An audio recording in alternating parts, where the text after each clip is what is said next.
Hi, Amy. This is Sami. I really enjoyed your post this week, and some of the things I really took from it I thought was really good insight was um, when you talked about um,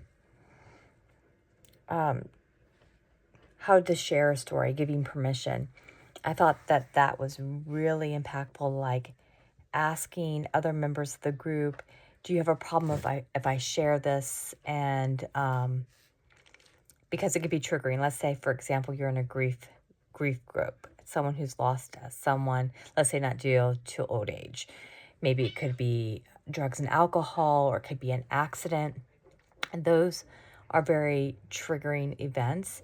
And then it would probably be nice, I would think, if people would have the opportunity to be able to step out, like if it's too close to them right now, especially like Alex feeling overwhelming. It's his first week, and it's very possible it's not necessarily the event, but even the language being used to describe what Jordan was going through at the time, and just giving, that opportunity for someone to step out of the group during those very intense times, and them knowing that they have that protection to do that. So I thought it was really nice that you discussed the permission aspect, and also the permission aspect to give advice. Like, do I have permission to do this? It's just almost like it should be as organic as having permission to touch someone, which in counseling there won't be much of, but I could just see in grief groups, especially where there might be hugs at the end between members or whatever, the comfort. Um, so I could definitely see where that would be very impactful if that would be a norm of the group. And I do agree that informed consent, I think it's lost in translation a lot. And depending on the intensity of the group, it might be very important that that is emphasized, not only when you get new members, but maybe every session.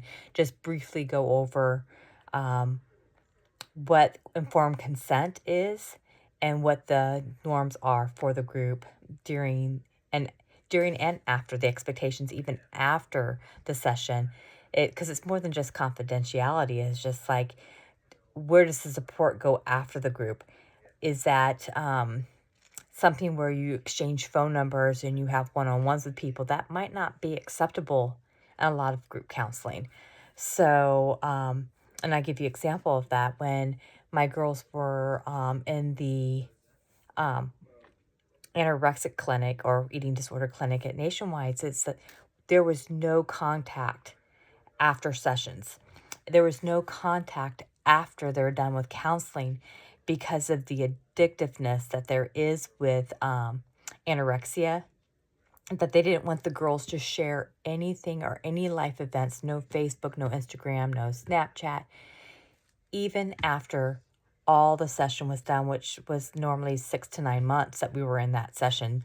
And it was likewise for the parents. We weren't supposed to have any interaction with the parents during or after any of the sessions. So, the group dynamics are very important, and there's a reason behind them, and they usually counselors share that. So, I also like the statement of I statements. That's one thing that I really learned through the counseling process, is that I statements does cut down on the feeling of being judged.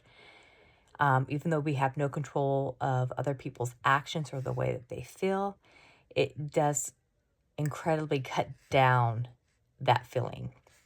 And I am also in agreement. I think that everyone needed to be pulled aside individually. It should be done in private.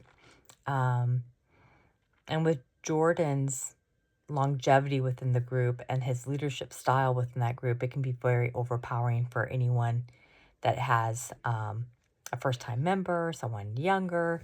You even saw it with Maria, who's with him for 3 months and kind of knows who he is.